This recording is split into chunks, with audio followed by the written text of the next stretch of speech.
Hi, magandang araw sa inyo mga kutsikoys at kutsikays kong nasa Leo signs, no? Ito na ang inyong reading for the general career aspect as of the moment. Tingnan natin ano nga pa ang mga nangyayari, no? Maaaring tumugma o hindi tumugma sa inyong reading. At lagi ko sasabi sa inyong mga Leo signs out there na kunin nyo lamang po or i-take nyo lamang ang mga magre-resonate at iwanan ang mga hindi nagre-resonate at tumutugma sa inyong reading as of the moment. So tingnan natin itong mga Leo signs kung ano nga ba ang nakalaan or ang nangyayari sa inyong career as of the moment.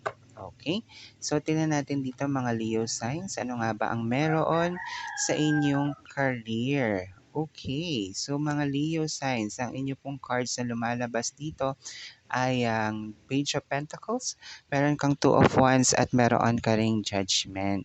No? So sa nakikita ko sa inyo, sa buhay, karera or trabaho man yung inyong ginagawa or yun nga na na kumbaga pinaglalaanan ng panahon sa araw-araw, no? May mga nakikita ko dito na parang ang ilan sa inyo ay nagiging uncertain or hindi parang hindi na alam kung ano yung susunod na mga steps or hakbangin na gagawin in terms of your career, no? But then again, all you need to do is to reconnect your faith, no?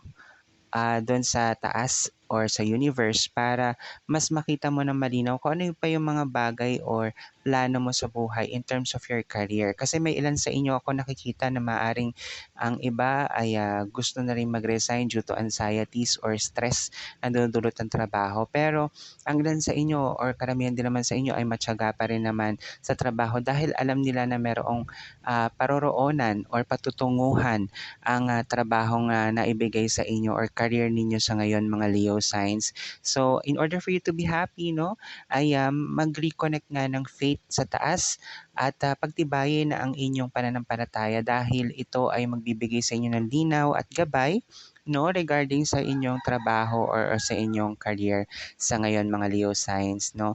Ang maganda rin dito kasi sa ngayon na parang naandyan ka na sa trabaho mo or sa career mo at napag-iisipan mo ano na nga ba yung mga susunod mong plano, abay isulat mo na lamang yan sa journal, sa isang journal, no? Kung ano nga ba yung mga plans mo or goals mo sa buhay, especially sa yung career, no? As of the moment, mga Leo signs. And you will see na itong pagsusulat mo sa journal kung ano yung mga plano mo or mga goals mo na gusto mo pang marating, ay makikita mo isa-isa itong matutupad one of these days. At i-check out mo lang to sa iyong journal. At yun lamang ang may babahagi ko sa inyo sa ngayon mga Leo signs. Maraming salamat sa patuloy na pagsuporta. Thank you po.